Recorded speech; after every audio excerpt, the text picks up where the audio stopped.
Hello everyone, welcome again to the class of accountancy. Today we are going to start a new chapter of class 11 and the chapter is rectification of errors. बहुत ही interesting chapter है और ये chapter basically हमें हर level पर काम आता है जब भी हम अकाउंटिंग करते हैं, क्योंकि एरर करना एक ह्यूमन नेचर है, गलतियां होती हैं। ऐसा नहीं कि हम बहुत वेल एक्सपीरियंस हो तो हमसे गलती नहीं होगी, तब भी हमसे गलतियां होंगी। और इवन जब आप क्लास 11th में तब तो आपसे बहुत गलतियां होती हैं। तो ठीक है, अभी तो आप लोग क्या करते हो, गलती होती है, आपने गलती हुई, काटा पीटी करी, सही कर दिया, काम खत्म। लेकिन books of accounts legal documents हैं। प्रैक्टिकल वर्किंग में ऐसा नहीं होता कि हमसे गलती हो गई तो हमने उसको काट दिया। एक छोटा सा एग्जाम्पल है, जैसे मान लीजिए एक बैंक में आपकी जो पासबुक है उसमें एक गलत एंट्री हुई, बैंक ने कोई गलत अमाउंट डेबिट या क्रेडिट कर दिया, तो बैंक क्या करता है, उस गलती को सही करने के लिए वो उसको काटेगा नहीं, एक लाइन ड्रॉ कर दी, ठीक है कैंसिल हो गया ट्रांजेक्शन, नहीं, वो वैलिड नहीं है। बैंक क्या करेगा, अगर उसने गलत डेबिट किया है तो क्रेडिट कर देगा, क्रेडिट किया है तो डेबिट कर देगा। एंड सिंपली व्हाट, हमें भी यही करना है कि रेक्टिफिकेशन का मतलब है सुधार करना गलतियों का। गलतियां बहुत सी वजह से हो सकती हैं, लेकिन रेक्टिफिकेशन का जो लॉजिक है बहुत सिंपल है कि अगर आपसे कुछ गलत डेबिट हो गया है तो उसे क्रेडिट कर दीजिए, क्रेडिट हुआ है तो डेबिट कर दीजिए। यही रेक्टिफिकेशन का रूल है, वो हम सीखेंगे आगे। लेकिन सबसे बड़ा मुद्दा यहाँ पर यह है कि ये एरर्स जो होती हैं वो कैसे पकड़ में आती हैं, ठीक है। और दूसरा क्वेश्चन ये है कि एरर किस किस तरह की हो सकती है। तो सबसे पहला प्रॉब्लम हमारे पास ये है, how to locate errors, how we can find out the errors. हम एरर्स को कैसे पता लगाएंगे कि गलती हुई है।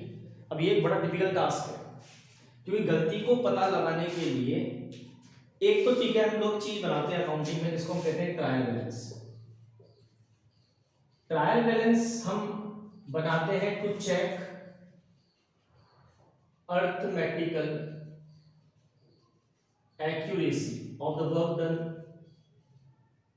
जो वर्क हमने किया है उस काम में कोई अर्थमेटिकल गलती तो नहीं है, उसको चेक करने के लिए। अभी अर्थमेटिकल गलती क्या होती है, जैसे गलती रिगार्डिंग कोई एडिशन, जिसको हम कास्टिंग भी कह सकते हैं, बैलेंसिंग, बैलेंस निकाल रहे थे किसी लेजर का, टोटल कर रहे थे, टोटलिंग, ठीक है, इसको कहते हैं अपन कास्टिंग। तो कास्टिंग करने में हम कोई गलती कर सकते हैं, arithmetical error. Wrong amount posting, मतलब हमने जो अमाउंट से पोस्टिंग करी वो गलत की, लिखना था 1000 लिख दिया 10,000, या लिखना था 10,000 लिख दिया 1000। तो such kind of errors are called arithmetical errors, और यही एरर्स ट्रायल बैलेंस हमें बता सकता है। आप सबको पता होगा ट्रायल बैलेंस का ये फॉर्मेट होता है, डीआर और सीआर बैलेंस। तो हम क्या करते हैं ट्रायल बैलेंस में, जितने भी हमने यहाँ पर नेम जो अकाउंट है, नेम ऑफ अकाउंट, वो सारे अकाउंट हमें यहाँ पर लिखने होते हैं जो लेजर से हम बैलेंस निकालते हैं। जैसे मान लीजिए कैश अकाउंट है, डेटर का अकाउंट है, क्रेडिटर का अकाउंट है, कैपिटल का अकाउंट है। कैपिटल का बैलेंस सीआर लिखते हैं, कैश का बैलेंस डीआर में, डेटर डीआर, क्रेडिटर सीआर। इस तरीके से हम ट्रायल बैलेंस बनाते हैं और एट द एंड हम लोग टोटल लगाते हैं। अगर हम कहते हैं टोटल दोनों साइड का इक्वल है, अगर टोटल इक्वल आ जाता है तो इक्वल आने का मतलब है नो अर्थमेटिकल एरर, हमारे काम में कोई अर्थमेटिकल एरर नहीं है, ठीक है। तो ट्रायल बैलेंस एक तरीका है जिससे आप पकड़ सकते हो कि हाँ कोई गलती है कि नहीं है। लेकिन प्रॉब्लम यह है कि ट्रायल बैलेंस भी आपको अर्थमेटिकल एरर ही बताएगा, सारी एरर नहीं बताएगा। मतलब कुछ एरर ऐसी भी होती हैं कि गलती है तो भी ट्रायल बैलेंस आपको नहीं बता पाएगा कि गलती हुई है। भाई ट्रायल बैलेंस का बता पाएगा कि गलती हुई है, एरर हुई है हमसे। छोटा सा एग्जांपल है, जैसे मान लीजिए हमने गुड्स सोल्ड टू राम को हमने गुड्स बेचा ₹10,000 but posted to Ram's account by ₹1,000। हमने राम को 10,000 का गुड्स बेचा, लेकिन जब पोस्टिंग करी राम के अकाउंट में वो 1,000 से करी है। गलती आपको दिख रही है, समझ में आ रही है? हमने गुड्स बेचा है राम को 10,000 का, बट जब हमने उसकी पोस्टिंग करी राम के अकाउंट में तो वो 1,000 से कर दी। गलती तो हो गई। अब होगा क्या? अब होगा ये कि इस एंट्री में दो अकाउंट इफेक्ट होते हैं, एक राम का अकाउंट और एक सेल्स का अकाउंट। तो राम के अकाउंट में जब पोस्टिंग हुई वो 1,000 से हुई, जबकि सेल्स के अकाउंट में जब पोस्टिंग हुई वो 10,000 से हुई। राम के अकाउंट में पोस्टिंग 1,000 से हुई और सेल्स के अकाउंट में पोस्टिंग 10,000 से हुई। एंट्री अगर हम बनाते हैं, आपको याद होगा एंट्री में राम डेबिट होगा और सेल्स क्रेडिट होगा। तो जब इसकी हमने लेजर बनाई होगी और आगे ट्रायल बैलेंस में लाए होंगे, तो सोचिए कि राम का जो अकाउंट है उसमें तो 1,000 ही आएगा डेबिट में, लेकिन सेल्स के अकाउंट में यहां पर 10,000 आएगा बैलेंस में। हो गई प्रॉब्लम क्रिएट।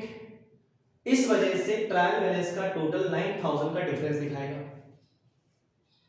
तो ये गलती तो हमें ट्रायल बैलेंस से पकड़ में आ गई। इस गलती को हम क्या करेंगे कि हाँ ठीक है, 9,000 रुपीज टोटली में गलती है, तो हम लोग एक सस्पेंस अकाउंट खोलते हैं 9,000 लिखकर।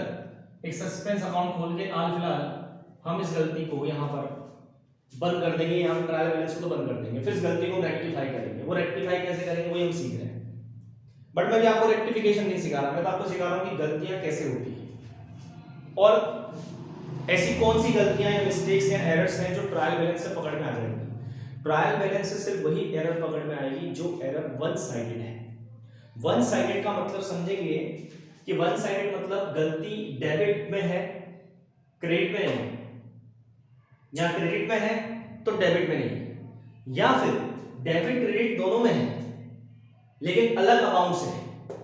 जैसे मान लो यहां पर ये भी हो सकता था कि मैं राम को 10,000 की जगह 1,000 लिखता और सेल्स को 10,000 की जगह 1 लाख लिख देता। गलती दोनों जगह हुई, राम में भी हुई है, सेल्स में भी हुई है, लेकिन फिर भी डिफरेंस तो रहेगा। ये एरर जो है कहीं ना कहीं आपके ट्रायल बैलेंस को डिफरेंस लाएगी, इफेक्ट करेगी। तो जब कोई एरर डेबिट साइड में है या क्रेडिट साइड में है या फिर दोनों साइड में है लेकिन अमाउंट अलग अलग है, तो ऐसी एरर ही ट्रायल बैलेंस पकड़ पाएगा। लेकिन सपोज यही एरर अगर ये होती कि sold goods to Ram 10,000 but posted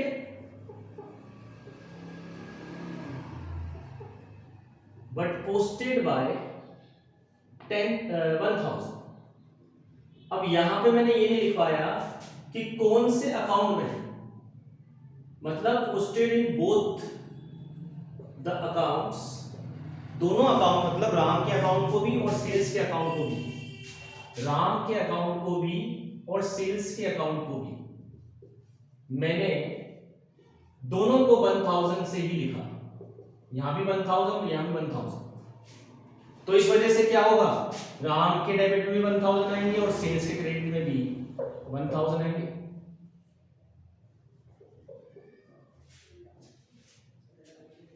इस वजह से डेबिट और क्रेडिट का टोटल तो सेम आ गया। हाउएवर देयर इज मिस्टेक, गलती है कि 10,000 आना चाहिए था लेकिन 1,000 आ रहा है। लेकिन इस वजह से कहीं ना कहीं ट्रायल बैलेंस तो टोटल हो ही जाएगा दोनों साइड का इक्वल, डेबिट भी इतना हो जाएगा, क्रेडिट भी टोटल भी इतना हो जाएगा, लेकिन गलती ट्रायल बैलेंस से पकड़ में नहीं आएगी। तो ऐसी गलती को कहेंगे कि errors which are not affecting trial balance. ऐसी गलतियां ट्रायल बैलेंस को अफेक्ट नहीं कर रही। ठीक है, तो हमारे पास आप हम एरर्स को दो पार्ट्स में क्लासिफाई कर सकते हैं। हम एरर्स को दो पार्ट्स में क्लासिफाई कर सकते हैं। Number 1, errors which are affecting trial balance, means जिनकी वजह से डेबिट या क्रेडिट का जो ट्रायल बैलेंस का टोटल है वो सेम नहीं आएगा। और ऐसी एरर मैंने आपको बता दी स्पेशली वन साइडेड एरर होती है। Such kind of errors are one sided errors. One sided मतलब डेबिट में गलती है, क्रेडिट में नहीं है, क्रेडिट में गलती है, डेबिट में नहीं है, तो टोटल बराबर नहीं आएगा और इस वजह से गलती पकड़ में आ जाएगी ट्रायल बैलेंस से। But in case where the error is committed on the both side, debit में भी है, क्रेडिट में भी है, तो ऐसी गलती ट्रायल बैलेंस से डिटेक्ट हो जाएगी नहीं। ऐसी गलती ट्रायल बैलेंस से डिटेक्ट नहीं होगी, क्योंकि जितना अमाउंट डेबिट में उतना ही अमाउंट अगर क्रेडिट में है तो टोटल दोनों का इक्वल आ जाएगा और इस वजह से हमको पता ही नहीं चल पाएगा कि गलती हुई है, कि एरर कमिट हुई है। ठीक है, तो इसलिए सेकंड टाइप हो गया, पहला errors affecting trial balance and number 2 errors not affecting trial balance. Error जो गलती ट्रायल बैलेंस को इफेक्ट करती है और दूसरी जो गलती ट्रायल बैलेंस को इफेक्ट नहीं करती है। ठीक है, तो अभी हम आपको बता दिया कि जो एरर्स हैं जो ट्रायल बैलेंस को इफेक्ट करती हैं वो कौन कौन सी हैं, ये मैंने आपको बता दिया। अब मैं आपको बताने जा रहा हूं ऐसी गलतियां जो ट्रायल बैलेंस को अफेक्ट नहीं करती। एरर्स जो ट्रायल बैलेंस को इफेक्ट नहीं करती, मतलब गलतियां हैं लेकिन फिर भी अफेक्ट नहीं करेगी। तो फिर सर हम पता कैसे लगाएंगे गलती है? अब ये एक प्रॉब्लम वाली काम है कि गलती है भी बट पता नहीं चल रही ट्रायल बैलेंस से, तो फिर हमें क्या करना होगा? सर हमें तो फिर गलती तो पता चलेगी जब या तो हम लोग अपनी सीए से ऑडिट कराएंगे या हम लोग जब अपने काम को पूरा चेक करेंगे, सारे बिल वगैरह चेक करेंगे, तो हमको कहीं ना कहीं गलती समझ में आएगी और फिर उसका रेक्टिफिकेशन होगा। अदरवाइज ऐसी गलतियों को ढूंढ पाना नॉर्मल वर्किंग में पॉसिबल नहीं हो पाता कि गलती हुई भी है, लेकिन क्योंकि दोनों साइड गलती थी, डेबिट में भी गलती थी, क्रेडिट में भी गलती थी, ट्रायल बैलेंस मैच हो गया, हमको पता नहीं चला, हमने सोचा काम हमने सही किया है। ठीक है, लेकिन फिर भी वो गलतियां हैं और जब वो डिटेक्ट होती हैं, पकड़ में आती हैं, मान लो चार्टर्ड अकाउंटेंट ने बताया आपको, आपकी ऑडिट करा दो, आपकी बुक्स ऑफ अकाउंट चेक कर रहा था, उसने बताया भैया गलती करिए, आप उसको सही करो। अब जैसे ये गलती है, इसको हम कहते हैं एरर्स ऑफ ओमिशन। अब एरर ऑफ ओमिशन का मतलब है भूल जाना, भूलने की गलती, कि कोई ट्रांजैक्शन हमने रिकॉर्ड ही नहीं किया, हुआ तो था रिकॉर्ड नहीं किया, या रिकॉर्ड करा तो पोस्टिंग नहीं करी। जैसे अगर यही ट्रांजैक्शन है goods sold to Ram 10,000 but मैंने इसकी कहीं पर भी एंट्री ही नहीं करी। अब सोचो जब एंट्री नहीं करी तो राम डेबिट भी नहीं हुआ और सेल्स क्रेडिट भी नहीं हुई, तो ना तो अमाउंट डेबिट में आया ना अमाउंट क्रेडिट में आया। जब अमाउंट डेबिट में भी नहीं आया क्रेडिट में भी नहीं आया तो डबल साइडेड एरर हो गई, और डबल साइडेड एरर हो गई तो वो ट्रायल बैलेंस को इफेक्ट नहीं करेगी सेम अमाउंट से। Double sided error with same amount. तो हम बात कर रहे हैं errors not affecting trial balance, और ऐसी एरर्स मैंने आपको बता दी टू साइडेड एरर होंगी मेनली, डेबिट में भी है क्रेडिट में भी है, विथ सेम अमाउंट, उसी अमाउंट से। तो एक गलती हो गई एरर ऑफ ओमिशन, मतलब भूल गए, एंट्री करना भूल गए या लेजर में पोस्टिंग करना भूल गए, दोनों ही अकाउंट में, अकाउंट मतलब दोनों ही साइड में, डेबिट में भी और क्रेडिट में भी। दूसरा है एरर्स ऑफ कमीशन। अब एरर ऑफ कमीशन का मतलब होता है, कमीशन तो आप ही समझें, हिंदी में बताऊं तो हिसाब किताब। जो गलती हिसाब किताब की गलती है उसे कमीशन की एरर कहते हैं। अभी जैसे मैंने आपको एग्जांपल दिया था गुड्स सोल्ड टू राम 10,000, लेकिन मैंने एंट्री कर दी कितने से 1,000 से, तो ये गलती एरर ऑफ कमीशन है। अब अगर मैंने ये गलती दोनों साइड कर दी, राम में भी 1,000 लिख दिया जैसे मैंने बताया था, राम में भी 1,000 और सेल्स में 1,000 लिख दिया, तो ट्रायल बैलेंस में इफेक्ट नहीं आया क्योंकि दोनों साइड सेम अमाउंट से गलती होगी। इसी तरह दूसरी गलती इसमें ये हो सकती है कमीशन में कि जैसे मैंने राम को कुछ बेचा लेकिन राम अकाउंट में ना लिखकर मैंने श्याम का अकाउंट लिख दिया, भाई फर्क क्या पड़ा? मेरे को डेबिट करना था राम, मैंने ये ना करके डेबिट कर दिया श्याम, तो अमाउंट तो डेबिट में आ गया ना कुल मिलाकर, यहाँ अकाउंट जब लिखूंगा तो राम की जगह श्याम लिख दिया, तो ऐसी एरर भी ट्रायल बैलेंस को इफेक्ट नहीं करेगी, क्योंकि अमाउंट तो आ गया डेबिट एंड क्रेडिट जिसमें आना था, बस अकाउंट गलत लिख दिया, उसकी जगह नाम गलत लिख दिया किसी का, तो such kind of errors are called error of commission. तीसरा होती है एरर्स ऑफ प्रिंसिपल। प्रिंसिपल का मतलब होता है सिद्धांत। जब हमने अकाउंटिंग के सिद्धांत मतलब प्रिंसिपल्स कॉन्सेप्ट्स को फॉलो नहीं किया और उसकी वजह से हमने कोई एरर कमिट करी, ऐसी एरर कहलाती है एरर ऑफ प्रिंसिपल। इसमें दो ही चीजें आती हैं एरर ऑफ प्रिंसिपल में। एक, हमने किसी रेवेन्यू एक्सपेंस को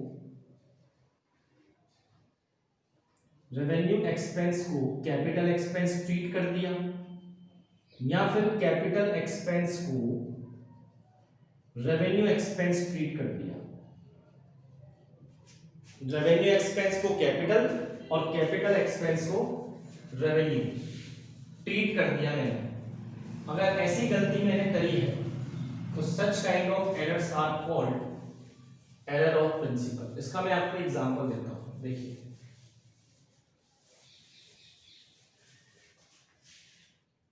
इसका मैं आपको एग्जांपल देता हूं।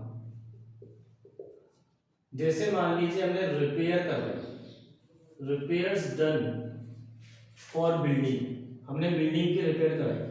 अब जिन बच्चों को एंट्री हुई तो वो इस चैप्टर के लिए जरूरी कि एंट्री भी आनी चाहिए, और जिन स्टूडेंट्स को एंट्री आती है वो समझ जाएंगे, जिन्हें नहीं आती है वो दिक्कत आएगी। तो repairs done for building ₹10,000 debited to building account. अब आप सोचिए, मैंने रिपेयर कराई थी बिल्डिंग की और डेबिट कर दिया बिल्डिंग अकाउंट में, जबकि ये एक रेवेन्यू एक्सपेंस है। रिपेयर कराना, रेवेन्यू मतलब जो ऑर्डिनरी और रेगुलर बेसिस पे जो खर्चे होते हैं, और जिस खर्चे से हमारी किसी असेट की वैल्यू इंक्रीज नहीं हो रही, ऐसे खर्चे को हम, ऐसे एक्सपेंस को हम रेवेन्यू कहते हैं। तो रेवेन्यू खर्चे के लिए उसी खर्चे के नाम का अकाउंट अलग से डेबिट करते हैं। इन्होंने क्या करा, इसी में बिल्डिंग अकाउंट डेबिट कर दिया। अब इससे क्या होगा, बिल्डिंग जो अमाउंट था, बिल्डिंग का अमाउंट और बढ़ जाएगा हमारी बुक्स में। तो repair like normal repair, tear wear tear के खर्चे हो गए, पेंटिंग हो गई, ऐसा कुछ खर्चा हम कर रहे हैं, तो इससे कोई बिल्डिंग की वैल्यू थोड़ा बढ़ेगी। तो such kind of expenses should be recorded separately if they are in of revenue rate nature. तो बिल्डिंग की रिपेयर रेवेन्यू नेचर है, लेकिन हमने उसको कैपिटल एक्सपेंस मतलब बिल्डिंग की कैपिटल एक्सपेंस मतलब जो असेट की वैल्यू को बढ़ाते हैं उसी में ऐड कर दिया, तो ये खर्चा हमारा कैपिटल एक्सपेंस हमने ट्रीट कर दिया। तो ये एरर जो है, ये एरर कहलाएगी एरर ऑफ प्रिंसिपल। सिद्धांत हमारे क्लियर नहीं थे, हमारे कॉन्सेप्ट क्लियर नहीं, रेवेन्यू एक्सपेंस कैपिटल एक्सपेंस क्या होता है यही क्लियर नहीं है, तो ऐसी गलतियां एरर ऑफ प्रिंसिपल कहलाती हैं। एक और एग्जांपल है, जैसे हमने कोई वेजेस या कैरेज मान लीजिए पे किया, पेड ऑन मशीनरी परचेज्ड, हमने मशीन खरीदी, but debited to carriage account, हमने उसको कैरेज अकाउंट में डेबिट कर दिया। अब मैंने आपको पढ़ाया था कि जब भी हम कोई नई असेट खरीदते हैं और असेट के ऊपर जो हमारे एक्सपेंसेस होते हैं उसको रेडी टू यूज बनाने के लायक बनाने के लिए जो खर्चे होंगे वो उसी की कॉस्ट में जोड़ते हैं। Now such kind of expenditures are capital expenditure. जैसे हमने एसी खरीदा और एसी की इंस्टॉलेशन पर हमने कुछ अमाउंट खर्च कर दिया, तो हम क्या करेंगे, हमारी एसी को हम बताएंगे, जैसे सपोज 40,000 का एसी है और 4,000 इसकी इंस्टॉलेशन पे खर्च हुए, तो हम कहेंगे हमारे लिए एसी 44 का पड़ा। हमारी कॉस्ट क्या हुई एसी की कि हमें 44,000 रुपए खर्च करने पड़े इस एसी को रेडी टू यूज बनाने के लिए। सच kind of expenditures are capital in nature, उन्हें सीधा असेट की कॉस्ट में जोड़ना है। लेकिन हमने क्या करा, एसी को 40,000 से दिखा दिया और इंस्टॉलेशन को अलग से एक्सपेंस दिखा दिया, दैट इज रॉन्ग। ठीक है, क्योंकि फिर वो आपके नॉर्मल खर्चों में आ जाएगा, जबकि आपको ऐसे खर्चों से अपनी असेट की वैल्यू बढ़ानी है। तो ये खर्चा असेट की वैल्यू को बढ़ाएगा कि मशीन बिना भाड़े दिए, बिना कैरेज दिए मैं ला नहीं सकता, तो मैं मशीन की कॉस्ट में ऐड कर दूंगा। तो यहाँ मुझे मशीन अकाउंट ही डेबिट करना था, लेकिन मैंने कैरेज अकाउंट डेबिट कर दिया। तो such kind of errors are also called error of principle. चलिए अब हम आगे बढ़ते हैं हमारे चौथी एरर पर, एरर्स ऑफ कंपनसेशन। अब जैसा कि इसका नाम है कंपनसेशन, कंपनसेशन का हिंदी मतलब क्या होता है? कंपनसेशन का मतलब होता है भरपाई करना, कंपनसेट करना, ठीक है, क्षतिपूर्ति करना, नुकसान की भरपाई करना, कंपनसेशन कहलाता है। जैसे मान लीजिए एक गलती मैंने ये करी कि राम को डेबिट करना था 10,000 से, बट मैंने किया 1,000 से, ठीक है।